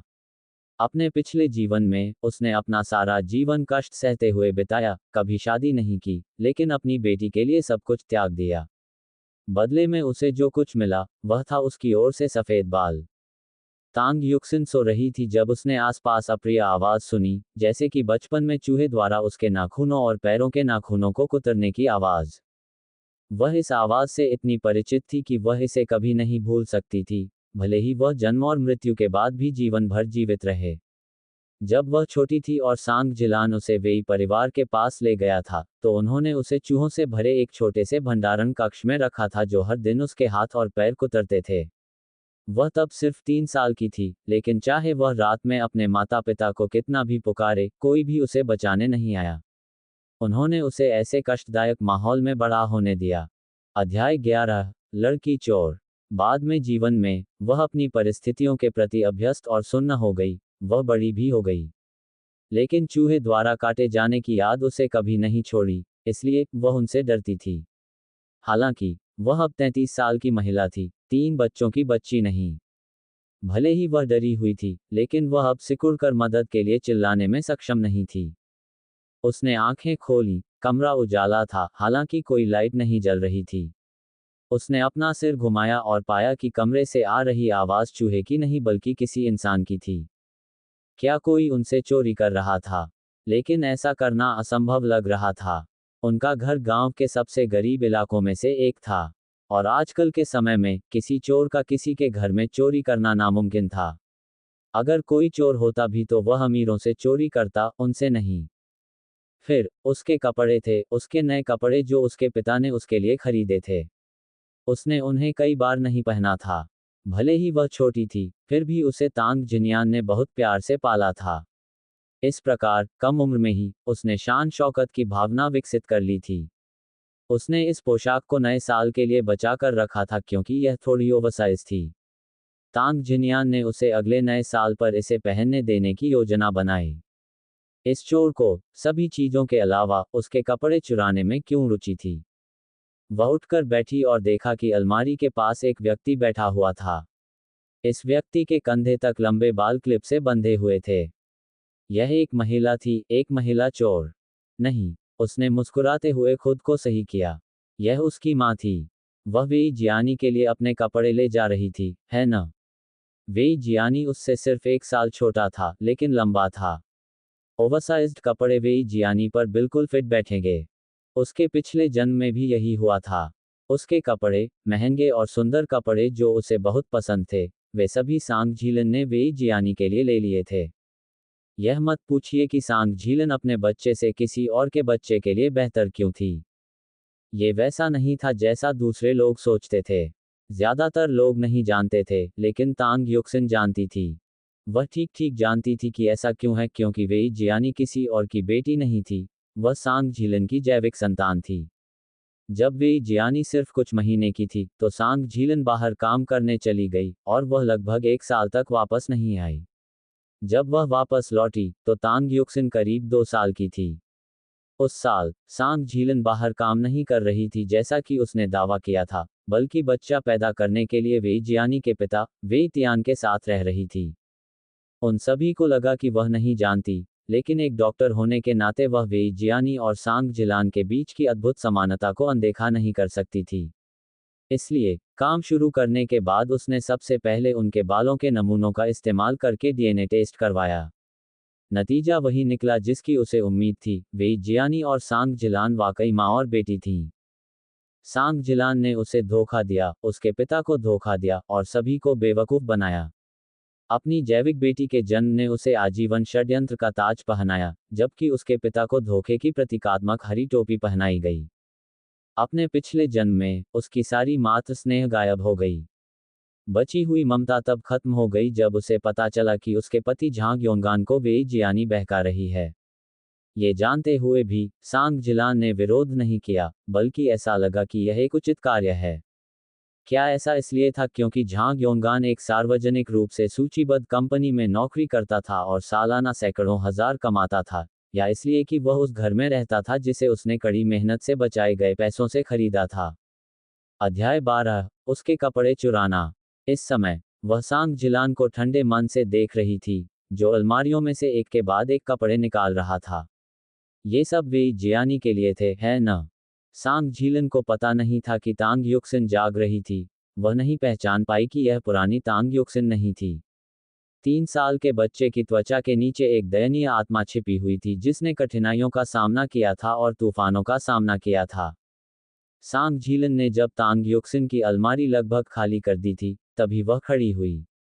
पीछे मुड़ते हुए वह चौंक गई और अनजाने में पीछे की ओर कदम बढ़ाया। उसके पीछे की अलमारी से टकरा गई, जो उसके रोने के लिए पर्याप्त था। उसने देखा कि बिस्तर पर लेटा बच्चा पूरी तरह से जाग रहा था और सीधे सांग जिलान को देख रहा था। ये आंखें किसी बच्चे की नहीं थीं, बल्कि उदास, ठंडी और कुछ हद तक खौफनाक थीं। शिन, तुम कब जागी? अपनी कमर को सहलाते हुए सांग झीलन ने तांग युक्सिन के बालों पर हाथ रखा। उसकी आंखों में अभी भी कुछ मात्र स्नेह था। कोई बात नहीं, यह उसकी बेटी थी। लेकिन समय के साथ उसका दिल बह गया था। वेई तियान से शादी करने के बाद वह अनजाने में वेई जियानी का पक्ष लेती थी। धीरे धीरे इस पक्षपात ने उसके अंदर बची हुई मात्र प्रेम की बूंद भी खत्म कर दी। तांग युक्सिन ने अपनी आंखें नीची कर ली और अभी भी आधी नींद में होने का नाटक किया। उसने अपनी आंखें रगड़ी और फिर से लेट गई और अपनी नींद जारी रखी। सांग झीलन को बेशक कोई संदेह नहीं था। जब उसने तांग युक्सिन को सोते हुए देखा तो उसने बिस्तर पर फेंके गए कपड़ों के ढेर को उठाया, लेकिन वह उन्हें हटाने में असमर्थ थी। क्या हो रहा है? उसने कपड़ों पर नजर डाली और देखा कि तांग युक्सिन का छोटा हाथ कपड़ों के एक कोने को कसकर पकड़ रहा था। बच्चे का हाथ छोटा था, लेकिन वह इतनी मजबूती से कैसे पकड़ सकता था? उसने पूरी ताकत से कपड़े खींचे और अंततः तांग युक्सिन को कंबल से बाहर खींच लिया। तांग युक्सिन उठ बैठी, उसने कपड़े के टुकड़े को अपनी छाती से कसकर पकड़ लिया और उसे सांग झीलन को देने से इनकार कर दिया। सांग जिलान को शहर लौटने की जल्दी थी। अगर वह जल्दी नहीं जाती, तो कोई परिवहन उपलब्ध नहीं होगा और उसे यहीं रहना होगा। तांग जिन्यान की मात्र दृष्टि ही उसके लिए घृणित थी, वह उसके साथ बिस्तर साझा कैसे कर सकती थी? शिन, माँ की बात सुनो, जाने दो। सांग झीलन ने तांग युक्सिन को मना लिया। माँ तुम्हारे लिए कपड़े जमा कर रही हैं। कुछ दिनों में माँ तुम्हें शहर में रहने के लिए ले जाएगी। वहाँ बहुत सारे स्वादिष्ट भोजन मिलते हैं और हम एक ऊंची इमारत में रह सकते हैं। शिन, क्या तुम नहीं जाना चाहती? तांग युक्सिन ने एक शब्द भी नहीं कहा, केवल अपने कपड़ों को और कसकर पकड़ लिया, उन्हें छोड़ने से इनकार कर दिया। शिन, सांग जिलान का धैर्य जवाब दे गया।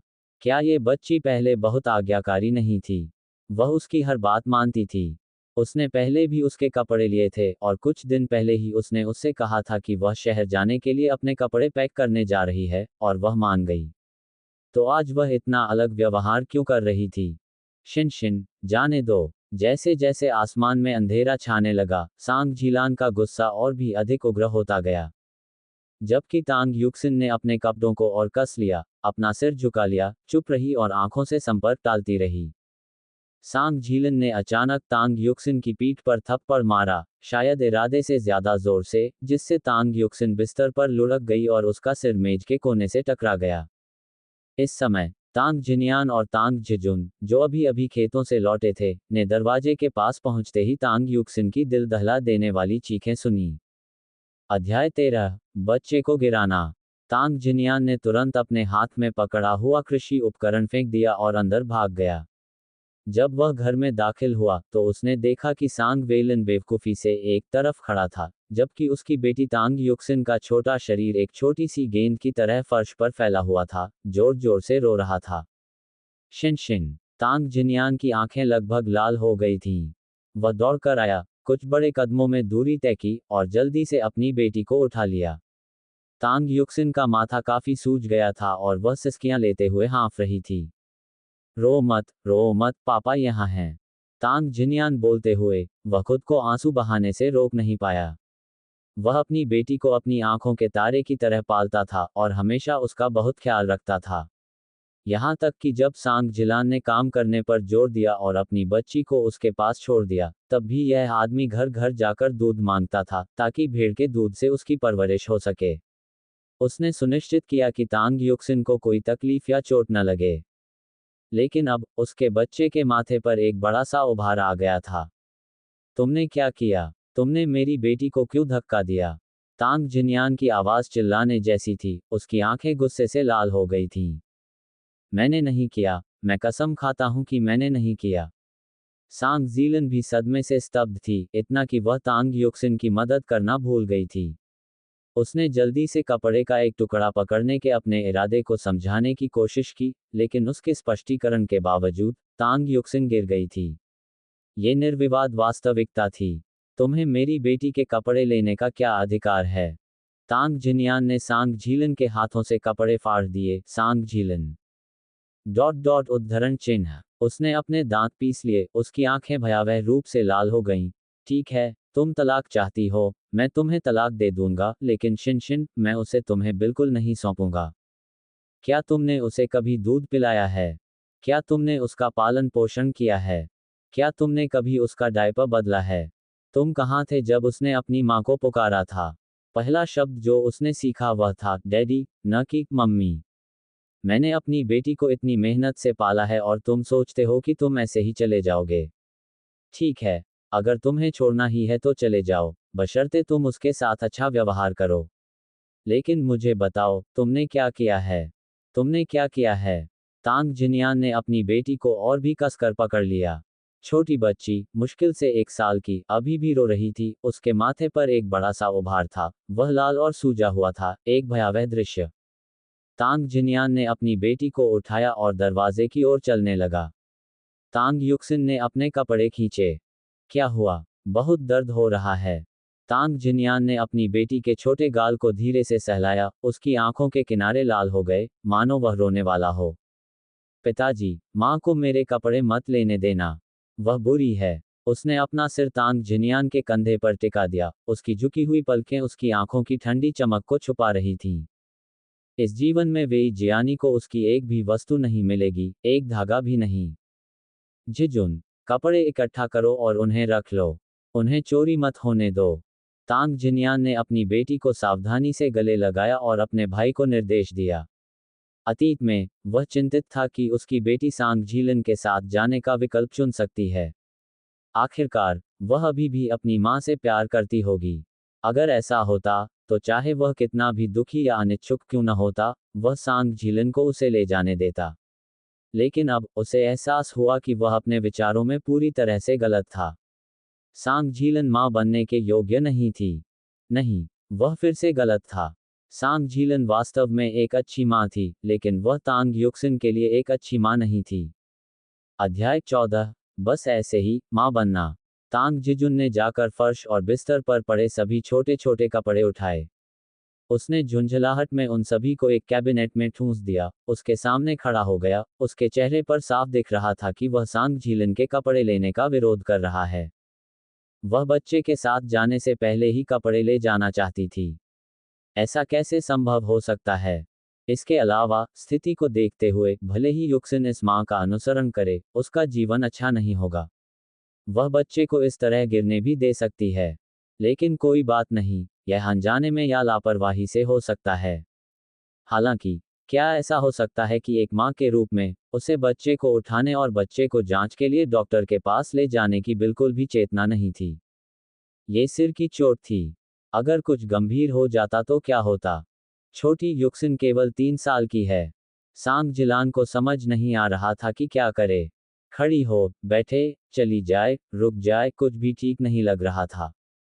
दरअसल, वह जानती थी कि उसे उनके साथ जाना चाहिए, लेकिन जब उसने अपनी दूसरी, उससे भी छोटी बेटी के बारे में सोचा, तो वह पूरी तरह से असमंजस में पड़ गई। उसे क्या करना चाहिए? बाहर बहुत अंधेरा हो रहा था। अगर वह जल्दी नहीं गई, तो उसे यहीं रहना पड़ेगा। नहीं, वह यहाँ नहीं रह सकती। उसने अपने होंठ काटे। अगर वह यहाँ रही तो वेइतियान क्या सोचेगा? जिजुन, मुझे फैक्ट्री में कुछ काम निपटाना है। मैं पहले निकलूंगा और कल शिनशिन को देखने आऊंगा। उसका गिरना बहुत गंभीर नहीं था। वह ठीक हो जाएगी। उसकी हंसी दर्दनाक थी, और उसका चेहरा अच्छा नहीं लग रहा था। जब उसने ये शब्द कहे भी, तो वे सब एक साथ उलझे हुए थे। तांग जिजुन ने अपने होठों को सिकोड़ लिया। शिनशिन की सभी बीमारियों के दौरान, क्या वह कभी वहां थी? उसने दावा किया कि वह युक्सिन से प्यार करती है। क्या मजाक है? क्या उसे अपनी बेटी की चिंता नहीं थी? बच्ची अभी अभी घायल हुई थी, लेकिन वह बिल्कुल भी चिंतित नहीं थी और यहाँ तक कि उसे छोड़ने के बारे में भी सोचा। क्या वह एक माँ के रूप में इस तरह से पेश आती थी? नहीं, शिनशिन को किसी भी परिस्थिति में इस तरह की महिला को नहीं सौंपा जा सकता था। जब तांग जिन्यान तांग युक्सिन को पकड़े हुए वापस आया, तो सांग झीलन पहले ही जा चुका था। कमरे में गंदगी फैली हुई थी, यहाँ तक कि उसने अपनी बेटी के लिए नए साल के लिए जो जूते बनाए थे, वे भी बाहर ही पड़े थे। क्या वह ठीक है? तांग जिजुन ने सावधानी से तांग युक्सिन को उससे छीन लिया। बच्ची का चेहरा अच्छा नहीं लग रहा था। उसने अपनी आंखें खोलीं, लेकिन बात नहीं करना चाहती थी। उसके माथे पर एक बड़ी गांठ थी, लेकिन सौभाग्य से उस पर पट्टी नहीं बंधी थी। वह ठीक है। उसे बस एक खरोंच है, और कुछ दिनों में सब ठीक हो जाएगा। तांग जिन्यान ने धीरे से अपनी बेटी के सिर को सहलाया। वह कहाँ है? जब वह वापस लौटा तो उसे सांग झीलन नहीं दिखी। दरअसल, वह अपने दिल में जानता था कि सांग झीलन घर चली गई है। उसे उम्मीद थी कि उसे अपनी गलती का एहसास हो गया होगा और वह यहीं रहेगी। लेकिन ऐसा लग रहा था कि वह निराश था। वह अपनी बेटी से बिल्कुल भी प्यार नहीं करती थी। लेकिन अगर वह उससे प्यार नहीं करती थी, तो वह उसे क्यों ले जाना चाहती थी? वह कैसे अलग हो सकती है? वह बहुत समय पहले चली गई। भाई, उसके इस तरह रहने पर, हम उसे किसी भी हालत में शिनशिन को ले जाने नहीं दे सकते। तांग जिजुन इतना गुस्से में था कि उसने दीवार पर मुक्का मारा, जिससे पुरानी दीवार के और टुकड़े गिर गए। तांग जिन्यान चुप रहा। उसने धीरे से अपनी बेटी के ऊपर कंबल डाला। फिर उसने नए जूते लिए जो एक तरफ रखे थे और चुपचाप उन्हें वापस अलमारी में रख दिया। जब दोनों आदमी कमरे से बाहर चले गए, तभी तांग युक्सिन ने अपनी आंखें खोलीं। उसने अपने माथे को छुआ, उसके कोमल छोटे होंठ अब थोड़े पीले पड़ गए थे और पहले जैसे गुलाबी नहीं थे। वह सावधानी से लकड़ी के बिस्तर से उतरी, दौड़कर दरवाजे की तरफ गई और नीचे झुक गई, बाहर की धीमी आवाज़ों को सुनने के लिए अपने कान दरवाजे से सटा दिए। घर में साउंड प्रूफिंग बहुत अच्छी नहीं थी, इसलिए जब तक आवाज़ें जानबूझकर कम नहीं की जाती, तब तक वह कुछ न कुछ सुन सकती थी। अध्याय 15। क्या ये वास्तविक कारण है? बाहर आकर तांग जिजुन ने गुस्से में तांग जिनियान को सांगलैन के तांग युक्सिन का इंतजार किए बिना चले जाने की घटना बताई। जितना ज्यादा वह इस बारे में बात करता, उतना ही ज्यादा गुस्सा होता। भाई, क्या तुम्हें लगता है कि वह अभी भी माँ बनने के योग्य है? अगर उसे जाना भी पड़े, तो क्या उसे जाने से पहले युक्सिन के ठीक होने तक इंतजार नहीं करना चाहिए? जब उसका बच्चा इस तरह घायल हो गया है, तो वह कैसे निश्चिंत हो सकती है? उसे बस पकड़नी थी। तांग जिन्यान ने अभी भी सांग झीलन का बचाव करने की कोशिश की, लेकिन चाहे उसने कितना भी समझाने की कोशिश की, वह अब खुद को भी समझा नहीं सका।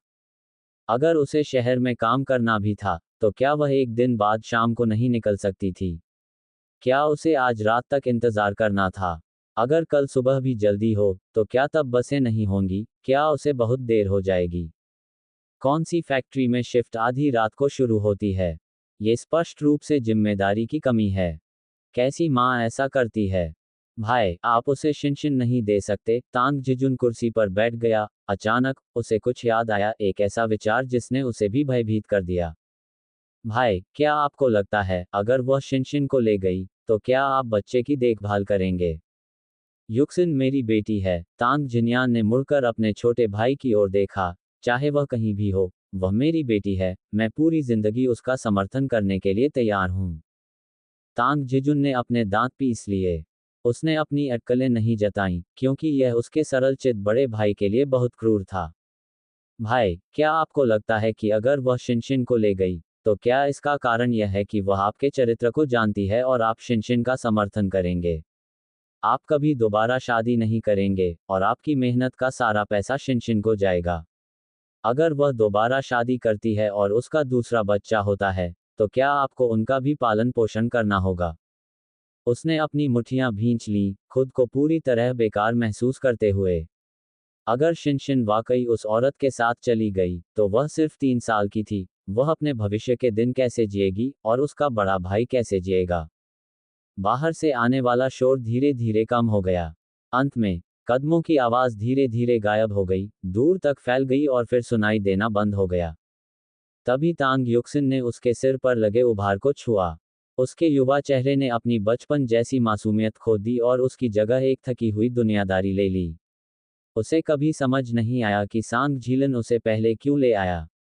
बाद में ही उसे समझ में आया कि वह न केवल सांग झीलन के लिए बच्चे का भरण पोषण पाने का साधन थी, बल्कि वेई जियानी के लिए एक मुफ्त नानी पाने का एक तरीका और उसके लिए अपनी इज्जत बचाने का एक साधन भी थी।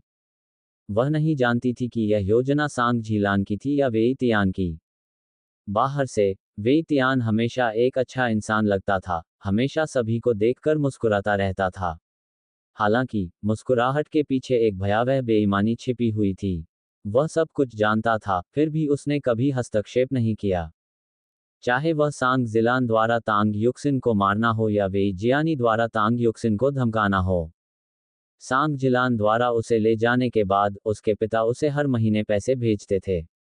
यहाँ तक कि जब वह और झांग योंगान अपने बंधक का भुगतान कर रहे थे, तब भी उसके पिता अपनी बुढ़ापे के बावजूद अपने खेत की देखभाल करने के अलावा निर्माण स्थल पर सबसे गंदे और कठिन काम करते थे। फिर भी अंत में घर उसके हाथों में नहीं आया। कौन उसके लिए अच्छा था और कौन नहीं, ये सिर्फ शब्दों से नहीं समझा जा सकता था। उसने जीवन भर साफ साफ देखने में बिताया, लेकिन अंत में वह अंधी हो गई। उसने अपने जीवन में बहुत कुछ त्याग किया था, फिर भी उसने जो कुछ भी दिया था वह उसके जीवन के लायक नहीं था। अध्याय 16। वफादार चाचा। वह फिर से घूमी, फिर सावधानी से एक छोटे से स्टूल पर चढ़ी और सोने के लिए बिस्तर पर लेट गई। लेकिन जल्द ही उसने फिर से अपनी आंखें खोलीं, नीचे उतरी, अलमारी खोली और वह नई पोशाक निकाली। उसने पोशाक को ऐसे पकड़ा जैसे वह कोई गुड़िया हो। पोशाक में सूती कपड़े की ताज़ा खुशबू थी और उस पर छोटे लाल चेक बने हुए थे। हालांकि रंग कुछ हद तक भद्दा था और शैली पुराने जमाने की थी, लेकिन इसकी अपनी सादगी और पवित्रता थी, जो इस युग की अनूठी थी। उसे यह युग पसंद था, लेकिन समय बीतता गया और युग बदलता गया। एक दिन पूरी दुनिया को भारी बदलावों का सामना करना पड़ा। अगर कोई उस दौर में नहीं रहा, तो उसे कभी पता नहीं चलेगा कि ऐसी दुनिया कभी अस्तित्व में थी। प्रौद्योगिकी उन्नत हुई, लेकिन मानवीय भावनाएं ठंडी होती गईं। पिताजी तुम्हें बूढ़े चेन के पास ले जाएंगे, वह तुम्हारी देखभाल करेंगे। तांग जिनियान ने तांग युक्सिन को उठाया। जिस बूढ़े आदमी चेन का उसने जिक्र किया, वह गांव में एक बाहरी व्यक्ति था। कोई नहीं जानता था कि वह कहां से आया है। जब वह आया, तो वह हताश दिख रहा था और उसके पास अच्छे कपड़े भी नहीं थे। अब वह अकेला रह रहा था, निसंतान था, वह ज्यादातर समय अपने आप में ही रहता था। वह बेचने के लिए गांव के पीछे बड़े पहाड़ से जड़ी बूटियां इकट्ठा करता था। वह कम बोलने वाला व्यक्ति था और उसका चेहरा बहुत गंभीर था, जिससे बच्चे उससे डरते थे। उन्हें लगता था कि वह एक नरभक्षी राक्षस है। उनमें से एक युवा तांग युक्सिन भी थी जो बूढ़े आदमी चेन के नाम से ही डर जाती थी। हालांकि उसे केवल धुंधली यादें थीं, लेकिन उसे याद था कि जब भी वह उसे देखती थी तो फूट फूट कर रोती थी। सांग जिलान द्वारा उसे ले जाने के बाद ही वह कभी गांव नहीं लौटी और उसने बूढ़े आदमी चेन के बारे में फिर कभी नहीं सुना। जहां तक बूढ़े चेन का सवाल है, तो उन्होंने भी बाकी लोगों की तरह दुनिया के नियमों का पालन किया, जन्म, बुढ़ापा, बीमारी और मृत्यु। आखिरकार उस समय वह पहले से ही काफी बुरा था। झोंग अंकल, क्या आप अंदर हैं? तांग जिनियान ने एक अर्ध पुराने मिट्टी के घर का दरवाजा खटखटाया। अधिकांश ग्रामीण अभी भी मिट्टी के घरों में रहते थे, गरीबी के कारण केवल कुछ ही नए बने ईंट के घरों में रहते थे। मैं यहाँ हूँ, अंदर आ जाओ, घर के अंदर से एक धीमी, गहरी आवाज ने जवाब दिया। और यह ऐसी आवाज थी जो बच्चों को डराती थी। बच्चों को वे लोग पसंद थे जो मुस्कुराते थे और खुशमिजाज लगते थे, न कि वे जो हर समय भौहें सिकुड़ते रहते थे और भूतों की तरह बोलते थे। तभी टैंग युक्सिन को अंदर ले गया। घर बड़ा नहीं था, कोई कमरा नहीं था, न ही कोई हॉल था, बस एक आंगन था जो सूखती हुई जड़ी बूटियों से भरा था, जो रहने के कमरे तक जाता था। जैसे ही कोई अंदर जाता, उसे जड़ी बूटियों की खुशबू से झटका लगता, कमरा उनकी खुशबू से भर जाता। हालांकि जमीन पर कीचड़ भरा हुआ था, लेकिन ये काफी साफ थी, और यहाँ तक कि पानी की एक पतली परत भी उस पर धीरे धीरे बह रही थी। वहां एक बूढ़ा, दुबला पतला आदमी खड़ा था, उसके बाल लगभग सफेद हो चुके थे, लेकिन उसकी पीठ आश्चर्यजनक रूप से सीधी थी। वह एक औषधीय पौधे की देखभाल कर रहा था, एक हाथ में पानी का डिब्बा पकड़े हुए, जबकि दूसरा उसकी पीठ के पीछे। उनमें एक ऋषि का आभास था। बस इतना ही कि वह ज्यादा नहीं मुस्कुराया। हालांकि वर्तमान तांग युक्सिन वास्तव में नहीं जानती थी कि जब वह एक बच्ची थी तो वह क्या सोचती थी। उसे समझ में नहीं आ रहा था कि बूढ़ा आदमी चेन किसी भूत जैसा क्यों है। उसे लगा कि वह किसी परी से ज्यादा है। उसके शरीर पर जड़ी बूटियों की हल्की सुगंध थी, संभवतः इन पौधों के साथ उसके लंबे समय तक संपर्क के कारण। बिना सोचे समझे उसने सूंघना शुरू कर दिया। उसे यह अजीब लगा कि इन जड़ी बूटियों की खुशबू से उसे शांति और स्पष्टता का एहसास हुआ। उसने कई बार सूंघकर अपनी भावना की पुष्टि की। खुद एक डॉक्टर होने के नाते, हालांकि वह एक पश्चिमी चिकित्सा व्यवसायी थी, वह जानती थी कि कुछ जड़ी बूटियां परस्पर प्रभाव बढ़ाने या प्रतिकारक होती हैं, और कुछ जड़ी बूटियां अपनी जटिल सुगंध के नीचे ऐसी खुशबू पैदा करती हैं जो किसी को अधिक सतर्क और स्पष्ट दिमाग वाला महसूस करा सकती है। अध्याय 17, अजीब दादा। तो ये बात है। चेन जोंग ने पानी का डिब्बा नीचे रखा और मुड़कर देखा कि तांग जिन्यान बच्चे को अपनी बाहों में लिए हुए था। हमेशा की तरह रोने और झल्लाने के विपरीत, वह कुछ सूंघ रही थी। क्या उसने कुछ सूंघा था? अंकल जोंग, क्या आप मेरी छोटी बच्ची को देख सकते हैं? तांग जिन्यान ने तांग युक्सिन को नीचे उतारा, उसका छोटा सा हाथ पकड़ा और उसे एक कमरे में ले गई। तांग युक्सिन ने आज्ञाकारी रूप से अपने पिता को हाथ पकड़कर ले जाने की अनुमति दी। उसकी आंखें उत्सुकता से उन विभिन्न पौधों को देख रही थीं जिन्हें चेन जोंग घर के अंदर उगा रहा था। ये वास्तव में फूलों या शाखाओं के बिना एक सादी घास थी। क्या ये पहाड़ों को ढंकने वाली जंगली घास से अलग थी? लेकिन इसकी खुशबू सरल और शुद्ध थी। खिड़की से आती हवा के साथ घास हल्के से हिल रही थी, जिससे एक आकर्षक, स्त्री जैसी सुंदरता निकल रही थी। कितनी अजीब बात है। उसने ऊपर देखा और चेन जोंग को मुस्कुरा कर देखा, उसकी आंखें मनमोहक अर्धचंद्राकार हो गईं। नमस्ते, दादाजी। उसने वयस्कों की किसी भी सलाह की आवश्यकता के बिना विनम्रतापूर्वक उससे बात की। तांग जिन्यान ने प्यार से उसके छोटे से सिर को सहलाया। उसे पता ही नहीं चला कि बच्ची कब इतनी समझदार और समझदार हो गई। चेन जोंग का चेहरा सीधा था, वह बेवजह मुस्कुराने या हंसने वाला नहीं था, लेकिन उसकी आंखों में दयालुता की झलक थी। ऐसा लग रहा था जैसे प्रकाश की एक या दो किरणें हमेशा अंधेरे कोने में घुस गई हों, जिससे कोई उस रोशनी में नाचते धूल के कणों को देख सकता है। उसने आगे बढ़कर अपना हाथ तांग युक्सिन के माथे पर रख दिया। तुमने खुद को कैसे चोट पहुंचाई? उसने पूछा। हल्के दबाव से, तांग युक्सिन को अपने सिर में हल्का दर्द महसूस होने लगा। ये बिल्कुल भी आरामदायक नहीं था, फिर भी वह पीछे नहीं हटी। वह गिर गई। तांग जिन्यान की अभिव्यक्ति कुछ समय के लिए काली पड़ गई, लेकिन उसने यह नहीं बताया कि युक्सिन की अपनी मां ने उसे धक्का दिया था। बेशक, धक्का देने से मतलब युक्सिन ने खुद कहा था, लेकिन ये सच था कि सांग जिलान ने गलती से उसे धक्का दे दिया था। क्या यहाँ दर्द हो रहा है? चेन जोंग ने एक स्थान पर दबाव डालने के बाद युक्सिन से पूछा। नहीं। तांग युक्सिन ने अपने निचले होंठ को काटा। ये दर्द कर रहा है। दर्द? चेन जोंग ने एक भान उठाए और दूसरे स्थान पर दबाव डाला। सुनना। उसने अपना हाथ थोड़ा ऊपर की ओर बढ़ाया और फिर से दबाया। दर्द? सुनना। युक्सिन ने भौहें सिकोड़ी, लेकिन असुविधा को सहन किया। अगर कोई और 3 साल का बच्चा होता, तो शायद अब तक रो रो कर बेहाल हो जाता। स्थानों की जांच करने के बाद, चेन जोंग ने अपना हाथ हटा लिया और उसे अपनी पीठ के पीछे रख लिया। चिंता मत करो, यह कोई गंभीर बात नहीं है। धन्यवाद, अंकल जोंग। तांग जिन्यान ने अपनी बेटी के छोटे से सिर को छुआ, और अब ये जानकर राहत महसूस की कि उसकी बेटी को कोई गंभीर चोट नहीं लगी है। उसे किसी संभावित मस्तिष्क की चोट का डर था, जिसका पता लगाने में गांव के डॉक्टर सक्षम नहीं होंगे। उसे बताया गया कि उसे जांच के लिए एक बड़े अस्पताल में जाना होगा, लेकिन गांव का अस्पताल बहुत दूर था और इसके लिए बहुत महंगी फीस देनी पड़ती थी, जिसे वह वहन नहीं कर सकता था। इसलिए उसने अंकल जोंग से मदद मांगी। तांग युक्सिन उस खूबसूरत छोटे पौधे को बार बार देखती रही। किसी तरह उसे वह पौधा पसंद आने लगा था, और हल्की ठंडी सुगंध जो उसने पहले सूंघी थी, हाँ, उसे एक ठंडी, ताजगी भरी खुशबू आ रही थी। वहां खड़े होकर उसे ऐसा लग रहा था जैसे उसकी सारी इंद्रियां उत्तेजित हो गई हों। तांग जिनियान ने उसे उठाया और घर ले जाने की तैयारी की। तांग युक्सिन उस घास रहित ऑर्किड जैसे पौधे को तब तक देखता रहा जब तक वे चले नहीं गए। जब वे दरवाजे पर पहुंचे तो गंध गायब हो चुकी थी, लेकिन अभी भी उसकी नाक में एक अज्ञात सुगंध का एहसास हो रहा था। अंदर चेन जोंग ने पौधे की देखभाल जारी रखी, एक भी बूंद गिराए बिना उसे कोमलता से पानी दिया। अध्याय 18, सास आती है। वह छोटी लड़की, उसने खुद से कहा। वह बहुत समझदार है, फिर भी इतनी संवेदनशील भावना रखती है। उस औषधीय पौधे पर कुछ पानी की बूंदें लटक रही थीं, जो खिड़की से आने वाली रोशनी में सुंदर परछाई बना रही थीं। एक बूंद टपकने के साथ ही एक पत्ती झुक गई और धीरे से नीचे लुढ़क गई, जिससे कमरे में एक मजबूत हर्बल सुगंध फैल गई। तांग युक्सिन एक शांत बच्ची थी जो सिर में चोट लगने के बाद ज्यादा बाहर जाना पसंद नहीं करती थी। हालांकि वह काफी समझदार हो गई थी, आंशिक रूप से शिंजी के प्रतिस्थापन के कारण।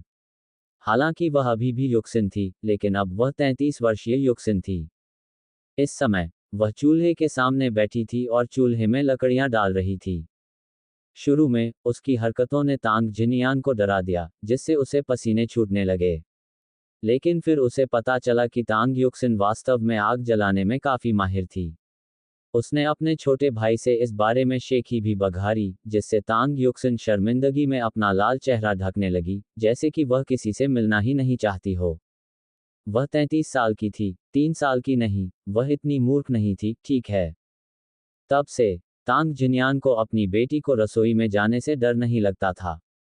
उसे हमेशा डर रहता था कि चाकू या दूसरी चीजें संभालने वाले बच्चे खुद को चोट पहुंचा सकते हैं। लेकिन तांग युक्सिन कभी भी कटिंग बोर्ड की ओर नहीं बढ़ी। वह बस चूल्हे के सामने बैठी, जलाओ लकड़ी डालती और धौंकनी चलाती। इसका नतीजा ये हुआ कि उसने कई सालों तक धौंकनी नहीं देखी थी और जहां से वह आई थी, वहां उसे एक प्राचीन वस्तु माना जाता था। इसी तरह चरखा और दूसरी चीजें गांव वालों के लिए साधारण वस्तुएं थीं, लेकिन उसके लिए दुर्लभ वस्तुएं।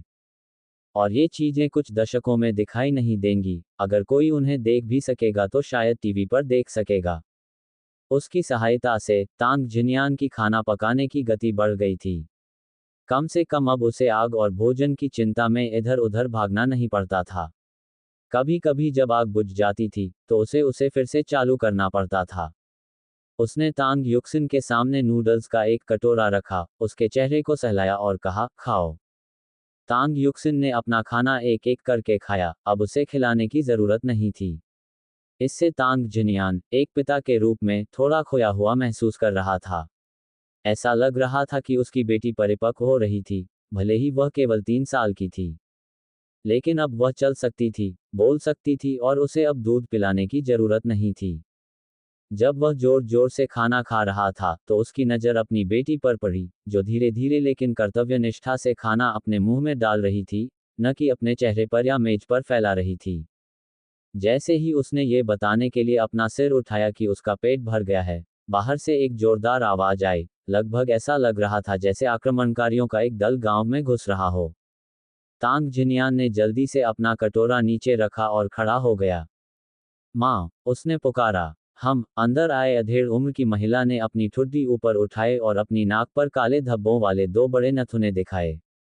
वह भूरे रंग की नई गद्देदार जैकेट और नई पतलून पहने हुए थी, उसके पैरों में काले चमड़े के जूते थे जो उस समय फैशन में थे। वह बैठ गई और तांग जिन्यान की ओर उपेक्षापूर्ण और घृणा भरी नजर से देखने लगी। इसमें कोई संदेह नहीं था कि वह चेन जिन्यान को नीची नजर से देखती थी। अध्याय 19, डाकू। यह महिला, सांग जिलान की मां, वास्तव में तांग जिन्यान को नीची नजर से देखती थी। उसके माता पिता नहीं थे और उसके पास सिर्फ कुछ एकड़ जमीन थी। अगर उसकी बेटी को शादी में अस्वीकार नहीं किया गया होता, तो वह तांग जिनियान जैसे असफल आदमी से उसकी शादी कैसे कर सकती थी, जिसके पास कोई योग्यता नहीं थी। उसकी बेटी को जीवन भर राज्य से बाहर रहना था, वह संभवतः यहाँ नहीं रह सकती थी, उसके साथ खेती नहीं कर सकती थी। उसकी बेटी, उस रूप और चरित्र के साथ, सभी शीर्ष पायदान पर, एक बार जीलान का जीवन बेहतर हो जाने पर, वह अपने दो छोटे भाइयों की मदद कर सकती थी। तांग जिनयान के साथ, भले ही वह खुद को मौत के घाट उतार दे, वह संभवतः एक विश्वविद्यालय के छात्र का भरण पोषण नहीं कर सकता था। और उसका सबसे बड़ा पोता पढ़ाई में अव्वल रहा, शिक्षकों ने तो यहाँ तक कहा कि वह कॉलेज जाने लायक है। उनका परिवार अपने बच्चे को कॉलेज भेजने का खर्च नहीं उठा सकता था। बेशक, कॉलेज के छात्र का खर्च उठाना पूरे परिवार के लिए एक बोझ था। उसकी भतीजी को सरकारी लाभ मिल रहा था और उसकी मासिक आय कुछ दर्जन युआन थी। अगर वह ये पैसा बचाती, तो यह उसके पोते की यूनिवर्सिटी शिक्षा के लिए ट्यूशन फीस भरने के लिए पर्याप्त होता। ये स्पष्ट था कि तांग जिनयान अपनी बेटी का खुलेआम शोषण कर रही थी। इसके अलावा, जब उसने अपनी आंखें मूंदकर तांग युक्सिन को देखा, जिसका नेतृत्व तांग जिनयान कर रहा था, तो उसने तांग जिनयान को नीचा देखा और परिणामस्वरूप तांग युक्सिन को भी नीचा देखा। उसकी आंखें छोटी थीं और नाक भी छोटी थी, जो स्पष्ट रूप से उसके पिता की तरह थी। वह अपनी बेटी के अच्छे रूप से बिल्कुल भी मेल नहीं खाती थी। जैसे जैसे वह बड़ी होती गई, वह बदसूरत होती गई। जहां तक तांग युक्सिन की बात है, उसने भी अपना सिर नीचे किया, अपने पैर की उंगलियों को देखने का नाटक किया। उसकी स्पष्ट दिखने वाली आंखें अथाह ठंडक में लिपटी हुई थीं। वह मुस्कुराई। उसका व्यंग्य स्पष्ट था। अपने पिछले जीवन में, उसने कुछ लोगों के चेहरे खूब देखे थे और उनके चरित्र को अच्छी तरह जानती थी। हर साल, जब वह और वेई जियानी नए साल के लिए सांग परिवार से मिलने जाते थे, तो दादी वेई जियानी के लिए बहुत स्नेह दिखाती थीं। सभी अच्छे भोजन, मजेदार चीजें और उपयोगी चीजें वेई जियानी के लिए बचाकर रखी जाती थीं। वेई जियानी, सुंदर और उदार, अपने मीठे मुंह के साथ, अक्सर नए साल के पैसे बहुत सारे पाती थी। जहां तक उसकी बात है, जब वह टैंग फैमिली में थी, तो उसके पास नए साल के लिए नए कपड़े थे, लेकिन जब वह बाद में वेई फैमिली में चली गई, तो वह केवल वेई जियानी के पुराने कपड़े ही पहन सकती थी। चाहे वे बहुत छोटे हों, बदसूरत हों या फटे हुए हों, और उसे ये भी नहीं पता था कि वेई जियानी के हर नए साल के नए कपड़े वास्तव में टैंग जिनियान ने अपनी बेटी के लिए खरीदे थे। फिर भी, जब वे आखिरकार उसके पास पहुंचे, तो वे सभी फटे और फटे हुए थे। माँ, क्या आपने खाना खा लिया? तांग जिनियान ने अपनी बेटी का छोटा हाथ कसकर पकड़ लिया और उत्सुकता से अपनी सास से पूछा। मैं आपके घर का खाना खाने की हिम्मत नहीं कर सकती, सांग जिलान की माँ ने व्यंग्यात्मक ढंग से उत्तर दिया। आपको बस मेरी बेटी से तलाक लेने की जरूरत है। कोई प्यार नहीं बचा है, आप अभी भी उसे क्यों सता रहे हैं? माँ, भले ही हम तलाक ले लें, मुझे युक्सिन चाहिए। तांग जिनियान ने अपनी बेटी के छोटे से सिर को सहलाया, उसकी आंखों में उदासी की एक झलक थी। तलाक के बिना, युक्सिन के पास अभी भी दोनों माता पिता हैं, लेकिन तलाक के साथ, उसके पास या तो कोई पिता नहीं होगा या कोई माँ नहीं होगी। उसकी बेटी अभी भी छोटी थी, और वह नहीं चाहता था कि वह इतनी दयनीय हो। तांग युक्सिन अपने पिता के पीछे बैठी, उनके करीब खड़ी थी। क्या आप ये कहना चाह रहे हैं कि हमारी जीलन अपनी ही बेटी को नुकसान पहुंचाएगी? सांग की माँ ये शब्द सुनकर असहज हो गई। तांग जिनियान का क्या मतलब था? क्या उसे डर था कि वे, सांग परिवार, अपनी ही बेटी और पोती के साथ दुर्व्यवहार करेंगे? नहीं, तांग जिनियान ने जल्दी से समझाने की कोशिश की। उसका यह मतलब नहीं था, वह बस नहीं चाहता था कि कोई भी इस मामले का इस्तेमाल अभी भी युवा तांग युक्सिन को चोट पहुंचाने के लिए करे। अध्याय 20। मेज चली गई, और बेटी भी जल्द ही चली जाएगी। ठीक है, सांग की माँ ने तांग जिनियान की बात को सीधे ही काट दिया। मैं ये सब बकवास नहीं सुनना चाहती। मैं बस तुम्हें ये बताने आई हूं कि हमारा अलगाव पक्का हो गया है। हम युक्सिन को अपने साथ ले जा रहे हैं। वह जिलान की बेटी है। एक बेटी अपनी माँ के पीछे नहीं बल्कि अपने पिता के पीछे चलती है। ये याद रखना, हम इस शादी को रद्द करवाने के लिए परसों सिविल अफेयर्स ब्यूरो जाएंगे। ओह, और युक्सिन के बच्चे के भरण पोषण के बारे में, मुझे इसका एक एक हिस्सा चाहिए। अगर मैं एक पैसा भी चूक गया, तो मैं तुम्हें नहीं छोड़ूंगा, तांग जिनियान। सबसे बड़ा और दूसरा बेटा, उसने अपने पीछे खड़े अपने दोनों बेटों को निर्देश देना जारी रखा, मुझे इस मेज का रूप बहुत पसंद है। चलो इसे हटा देते हैं। इतने लंबे समय तक उसके साथ रहने के बाद, जीलान को कुछ भी अच्छा नहीं मिला है। मेज हटाना कोई अतिशयोक्ति नहीं है, है न? बिना किसी हिचकिचाहट के, सांग परिवार के सबसे बड़े और दूसरे बेटे ने वास्तव में टेबल को हिला दिया। आखिरकार, ये पहली बार नहीं था। जीलान ने तांग जिनियान के साथ संबंध तोड़ दिए, तो छीनने के लिए कुछ भी नहीं बचा होगा। तांग जिनियान को असहाय होकर देखना पड़ा कि उसके घर की मेज को हटाया जा रहा है। उसने अपना सिर नीचे किया और तांग युक्सिन की सूजी हुई, आंसू भरी आंखों को देखा। वह नीचे बैठ गया और अपनी बेटी को गले लगाते हुए रोने लगा। पिताजी, डरो मत, तांग युक्सिन ने अपना छोटा हाथ बढ़ाया और अपने पिता के कंधे पर थपथपाया। टेबल के बिना भी, डैडी के पास अभी भी युक्सिन है। तांग जिनियान बस रोने ही वाला था। बिना टेबल के वह अपनी बेटी को भी खोने वाला था। जब तांग जिजुन घर पहुंचा, तो उसे यह खबर सुनकर बहुत गुस्सा आया कि सांग परिवार ने उनके पास मौजूद एकमात्र डाइनिंग टेबल को छीन लिया है। उसके अंदर हत्या की मंशा जाग उठी। भाई, वे ऐसा कैसे कर सकते हैं? हर बार जब वे आते हैं, तो कुछ न कुछ चुरा लेते हैं। पिछली बार, वे खेत से कुदाल ले गए थे। उससे पहले, वे बर्तन ले गए थे। अब, मेज, उन्होंने हमारे पास जो कुछ भी है, वह सब ले लिया है। भाई, तुम उन्हें इस तरह से परेशान और परेशान क्यों करते हो? ये ठीक है। तांग जिनियान ने एक कड़वी मुस्कान दी और अपने छोटे भाई को सांत्वना दी, उन्हें ले जाने दो। आखिरकार, यह आखिरी बार है। भाई, क्या तुम इस बारे में निश्चित हो? तांग जिजुन जानता था कि उसका भाई क्या सोच रहा था। भाई, क्या तुम वाकई तलाक के बारे में सोच रहे हो? हम भाइयों ने उस समय उससे शादी करने के लिए अपनी विरासत खत्म कर दी थी। अगर तुम अभी तलाक ले लेते हो, तो हमारी मौजूदा स्थिति को देखते हुए दूसरी पत्नी ढूंढना मुश्किल हो जाएगा। हाँ, मैंने अपना मन बना लिया है। तांग जिनियान आमतौर पर अनिर्णायक है, अन्यथा वह तलाक को लेकर इतने लंबे समय तक हिचकिचाता नहीं। अगर युक्सिन मेरे साथ रहती है, तो मैं उसकी अच्छी देखभाल करूंगा। अगर वह जीलान के साथ जाती है, तो मैं खेत में कड़ी मेहनत करूंगा। चाहे कुछ भी हो, मैं युक्सिन को तकलीफ नहीं होने दूंगा। भैया, आप। तांग जिजुन को पता था कि तांग जिनियान ऐसा ही करेगी। भले ही उसकी बेटी भविष्य में उसके साथ रहे या नहीं, उसने अपने जीवन के बाकी समय में अकेले ही उसका साथ निभाने का फैसला किया है, और फिर कभी शादी नहीं करने का फैसला किया है। पिताजी, मैं श्री चेन के घर जाना चाहती हूँ, तांग युक्सिन ने तांग जिनियान की आस्तीन खींची। घर में हाल ही में हुई समस्याओं के कारण, तांग जिनियान न केवल परेशान थी, बल्कि वह भी बहुत उत्तेजित महसूस कर रही थी।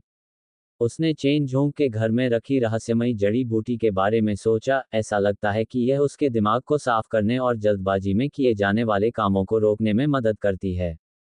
वह अभी भी छोटी है, वह आवेगपूर्ण तरीके से काम नहीं कर सकती। वास्तव में, जब सांगों ने जबरदस्ती मेज छीन ली, तो वह उन पर भड़कने से खुद को नहीं रोक सकी, तथा उनकी बेशर्मी और अपमान पर धिक्कारने लगी। तो दोस्तों, आगे क्या होने वाला है, ये जानने के लिए स्टोरी को सुनते रहिए, सिर्फ और सिर्फ अमन पॉडकास्ट एफएम यूट्यूब चैनल पर। तो दोस्तों, अभी तक के आपके प्यार के लिए बहुत बहुत धन्यवाद। ये सब सिर्फ और सिर्फ मेरे प्यारे सभी सब्सक्राइबर की वजह से हुआ है, जो मेरी स्टोरी को इतना प्यार दे रहे हैं।